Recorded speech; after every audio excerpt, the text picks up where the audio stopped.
Hello everyone. So thank you for joining me today, especially to Sir JB Mamalias and to my fellow classmates. So we're going on a journey through time and across continents, exploring how some greatest intellectual revolutions and human history that reshape societies. We'll focus on the two broad regions, the rich and vibrant civilization of Mesoamerica and the vast and diverse continent of Asia. Sit tight because we're about to dive into how ideas, not just armies, that change the world. So, presenting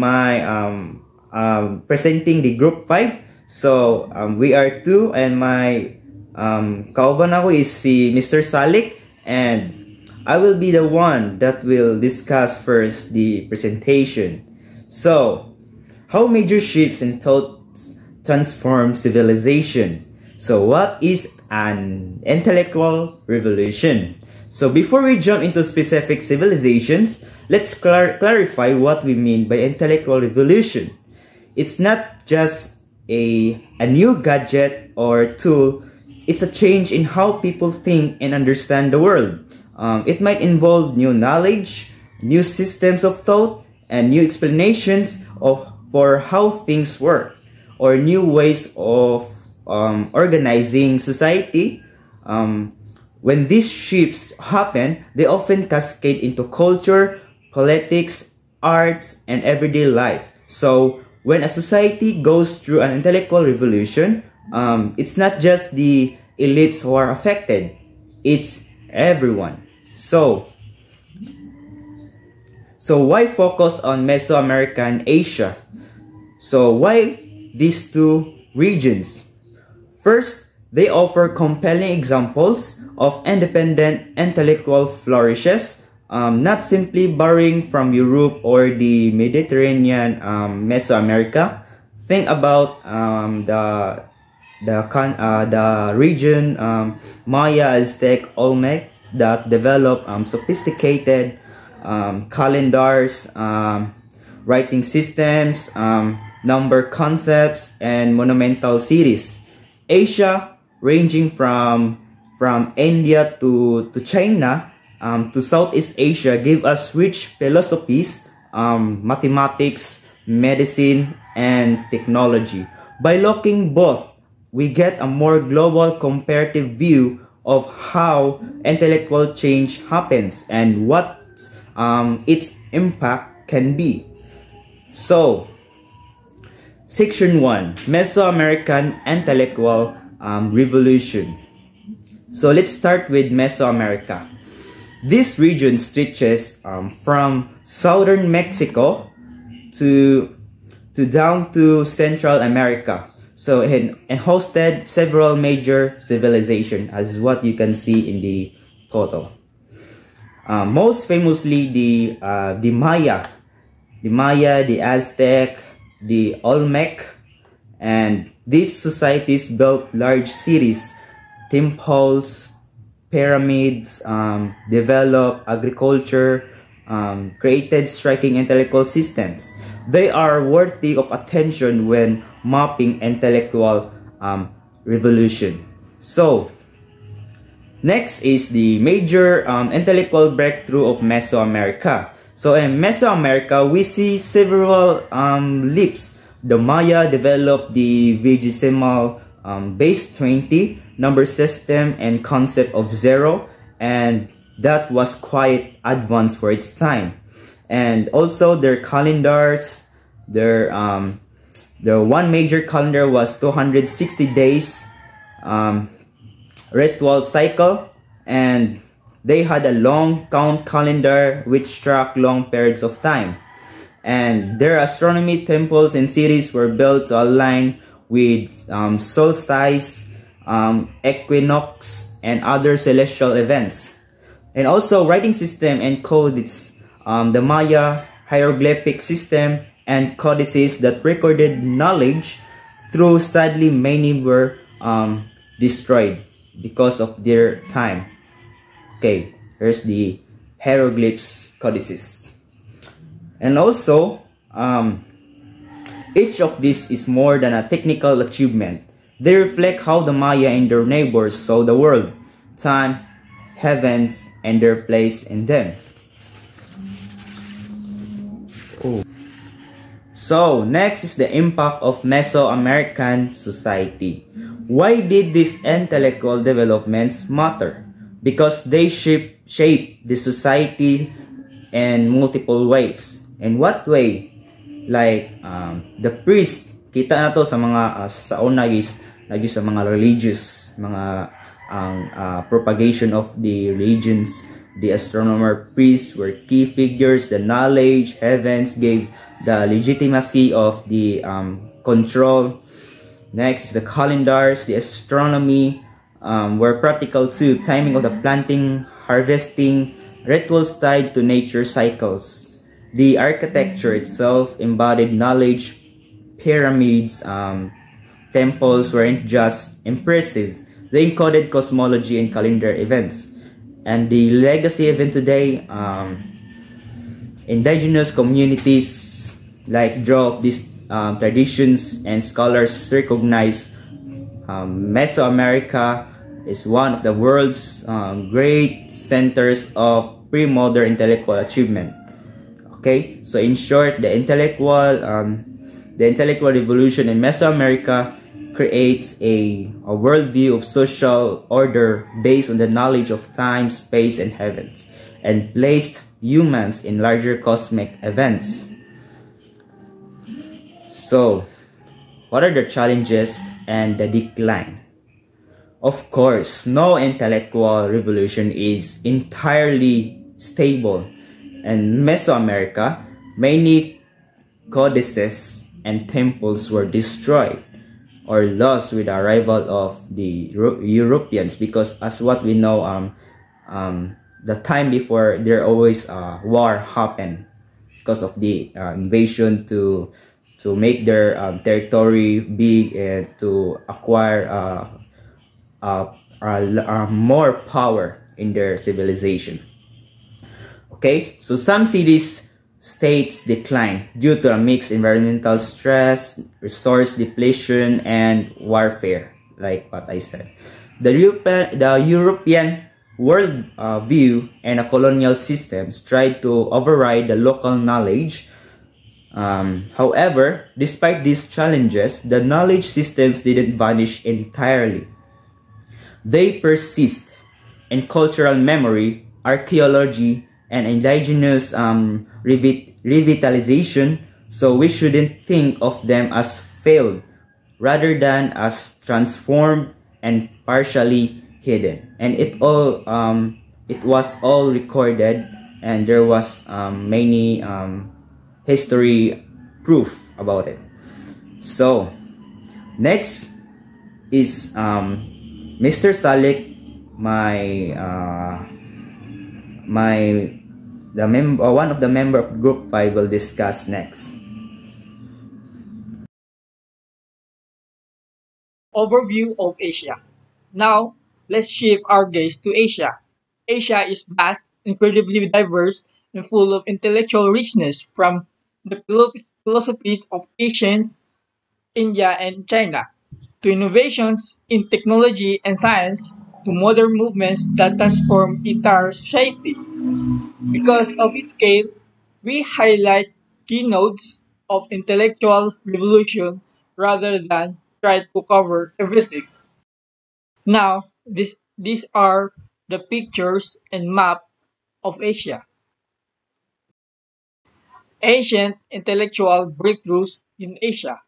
In ancient Asia, the intellectual revolutions show up in a number of striking ways. In India, mathematicians and scholars laid down ideas of zero, positional notation, algebra, and trigonometry. In China, multiple inventions emerged: paper, the compass, gunpowder, as well as a deep philosophical traditions, like the Hundred School of Thought during the later Zhou was once one such explosions of intellectual thought. Across the region, writing systems, trade network, and strong empires supported the exchange and refinement of ideas. These changes weren't merely technical, they changed how people saw the cosmos, acknowledged governance, ethics, and technology in everyday life. Modern intellectual revolutions in Asia. Asia's intellectual revolutions didn't stop in the ancient world. They continue in modern times. Take China's May 4th movement, 1990. For example, it wasn't just students protesting, it was an intellectual awakening about culture, language, modernity, and national identity. Across Asia, anti-colonial thinkers look back to traditions but also forward to new forms of governance, science, and society. A new class of intellectuals emerged. In the late 20th century, Asia became a powerhouse of scientific, technological, and industrial growth. This, in, this in itself is tied to deep intellectual systems, educational, meritocracy, innovations. In short, Asia's intellectual revolutions span both deep history and modern transformations. These are the pictures of a modern intellectual revolutions in Asia. Impact on Asian societies. What did all these intellectual shifts do for Asian societies? They changed social structures. Many societies moved away from purely agrarian, scholar, official systems towards industrial, urban, knowledge economies. Educational reforms, mass schooling, literacy university become key. Science and technology become central of national strategies. Think of Japan, South Korea, Singapore, and China, all of which leverage education plus innovation. And cultural intellectual revolutions also triggers re-examinations of tradition.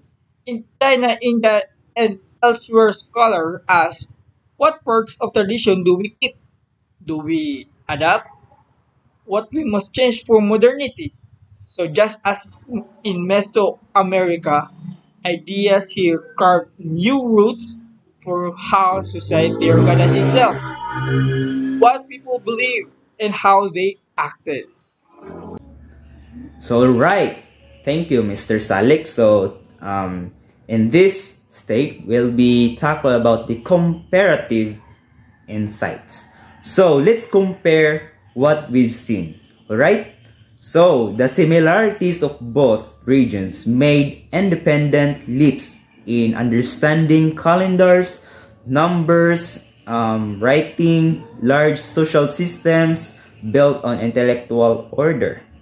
And the differences between the two is the Mesoamerican revolutions centered heavily on astronomy, calendars, and ritual cosmic order.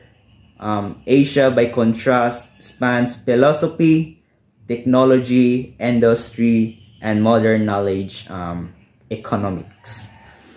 Next is the external influences. So in Asia's intellectual revolutions extended into interactions with the global world, trade, colonization, modern science, while the Mesoamerican classical systems experienced a more abrupt rupture with the arrival of the Europeans. So the legacy. In both cases, ideas mattered. How societies saw themselves, organized by comparing themselves to adopt the change. By we don't just admire their achievements. We learned how intellectual change works across contexts. So why intellectual revolutions still matter today? So you might ask, so what? Why? Why this? Why does this matter today? Because we are living through our own kind of intellectual revolution. digital technology, global networks, AI, climate, science, societies that embrace education, innovation, adaptability, are positioned well by studying how past civilization handled big shifts in knowledge. We can glean lessons, flexibility, valuing learning, critical thinking, understanding the change, and you, yes, we, and you can be part of this story. Intellectual revolution aren't just ancient history. They keep happening and you're living one, right?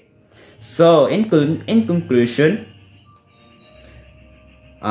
we've seen how the Mesoamerica calendars, zero astronomy, and writing systems were more than technical achievements.